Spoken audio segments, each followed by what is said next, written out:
પાટણ જિલ્લાના Radhanpur arts and commerce college ખાતે શિક્ષણમાં એઆઈ વિષય પર રાષ્ટ્રીય સેમિનાર યોજાતો. રાધનપુર હિંમત વિદ્યાનગર સ્થિત શ્રી ટેકમજીભાઈ ચતવાણી આર્ટ્સ એન્ડ જેવી ગોકળ ટ્રસ્ટ, કોમર્સ કોલેજ અને નોલેજ કોન્સોર્ટિયમ ઓફ ગુજરાતના સંયુક્ત ઉપક્રમે 24 અને 25 માર્ચ દરમિયાન શિક્ષણમાં કૃત્રિમ બુદ્ધિ સાધનોના અમલીકરણ પર ટકાઉ અસર વિષય પર 2 દિવસીય રાષ્ટ્રીય સેમિનારનું ભવ્ય આયોજન કરવામાં આવ્યું. સંસ્થાના પ્રમુખ ડોક્ટર મહેશભાઈ મુલાણીના અધ્યક્ષસ્થાને અને પ્રિન્સિપાલ ડોક્ટર CM ઠક્કરના માર્ગદર્શન હેઠળ યોજાયેલા કાર્યક્રમનું ઉદ્ઘાટન ડોક્ટર નવીનભાઈ ઠક્કર દ્વારા કરવામાં આવ્યું હતું. પ્રારંભમાં પ્રી ડોક્ટર ઠક્કરે પ્રાસંગિક ઉદ્બોધન દ્વારા મહેમાનોને આવકારી સંશોધન કાર્યની ભૂમિકા સ્પષ્ટ કરી હતી, જ્યારે ડોક્ટર નવીનભાઈએ ટેકનોલોજીના બદલતા પ્રભાવ વિશે માહિતી આપી હતી. આ અવસરે ઉપસ્થિત મહાનુભાવોનું શાલ અને સ્મૃતિચિહ્ન આપી સન્માનિત કરવામાં આવ્યું હતું.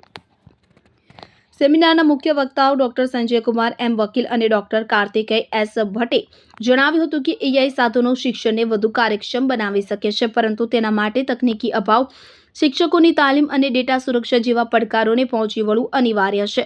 3 ટેકનિકલ સત્રોમાં વિભાજિત આ સેમિનારમાં 239 જેટલા ડેલિગેટ્સ અને રિસર્ચ સ્કોલર્સે ઉત્સાહભેર ભાગ લીધો હતો, કે જેમને કિટ અને પ્રમાણપત્ર એનાયત કરવામાં આવ્યા હતા. આ પ્રસંગે સમગ્ર કાર્યક્રમનું સફળ સંચાલન કન્વીનર ડોક્ટર ચિરાગ રાવલ તથા સહકન્વીનર ડોક્ટર કુસુમબેન અખાણી અને ડોક્ટર ગોપાલભાઈ ઠાકોર દ્વારા કરવામાં આવ્યું હતું. સેમિનારના આજરોજ દ્વિતીય દિવસે વિદ્યાર્થીઓએ પોતાના અભિપ્રાય રજૂ કર્યા અને તેમને સર્ટિફિકેટ વિતરણ કરવામાં આવ્યા. આ પ્રસંગે મેનેજિંગ ટ્રસ્ટી રાયચંદભાઈ ઠક્કર, દીપાબેન વકીલ સહિત વિવિધ કોલેજના આચાર્યો અને સ્ટાફ ઉપસ્થિત રહ્યો હતો. અંતમાં રાષ્ટ્રગાન સાથે કાર્યક્રમની પૂર્ણાહુતિ કરવામાં આવી હતી.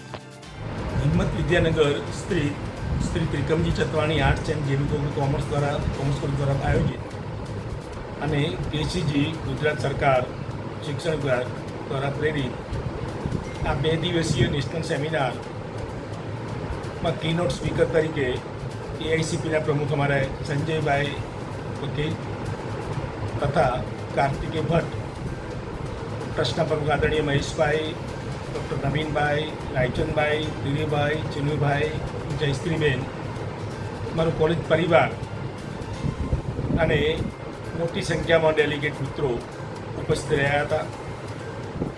લગભગ 68 પેપરો રજૂઆત થઈ. સાથે સાથે આ સેમિનારની સફળતા માટે અમારા કોઓર્ડિનેટર ડૉક્ટર ચિરાગ રાવલ દ્વારા અને એમની ટીમ દ્વારા ગોપાલભાઈ, નિકુંજભાઈ, રાહુલભાઈ, અકબરભાઈ દ્વારા ખૂબ જહેમત ઉઠાવી અને આ 2 દિવસનું સેમિનાર સુંદર રીતે પૂર્ણ કરેલ છે.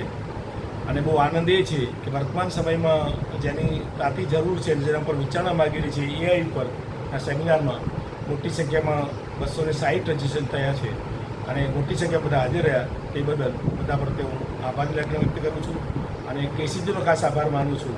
એક સુંદર તક આ સેમિનાર માટે અમને પૂરી પાડી છે. આજે ગુજરાત સરકારના KCG વિભાગ તરફથી મળેલી ગ્રાન્ટના આધારે નેશનલ સેમિનારનો આજનો બીજો દિવસ અને પૂર્ણાહુતિનો દિવસ હતો. આ વખતે કુલ 3 સેમિનાર, ઇન્ટરનેશનલ, નેશનલ અને સ્ટેટ, એમ 3 સેમિનાર એઆઈના સબ્જેક્ટ ઉપર આ કોલેજને મળ્યા. એ આ વિસ્તારની અને આ કોલેજ માટેની ખૂબ ગૌરવની વાત છે. ખાસ કરીને ડૉક્ટર પ્રિન્સિપલ પ્રિન્સના નેતૃત્વ હેઠળ જે પ્રમાણે આ 3 સેમિનારનું આયોજન થયું અને આ કોલેજના વિદ્યાર્થીઓને, આ કેમ્પસના વિદ્યાર્થીઓને, આ સ્ટાફને અને આજુબાજુના દેશના અને રાજ્યના ખૂણામાંથી અનેક વિદ્યાર્થીઓએ આ સેમિનારનો લાભ લીધો. એ ખરેખર સેમિનાર ખૂબ સફળ રહ્યો. આ સેમિનારમાં જે વક્તાઓ આવ્યા એમણે પણ સબ્જેક્ટ વાઇઝ એમના જે પ્રવચનો આપ્યા તે પણ ખરેખર આકર્ષક હતા, માહિતીસભર હતા, જેનાથી પણ વિદ્યાર્થીઓને ખૂબ જ ફાયદો થયો છે. વસંત કડિયા સાથે CN24 ન્યૂઝ પાટણ. હવે જુઓ દેશ દુનિયાની તમામ ખબરો તમારી આંગળીના ટેરવે.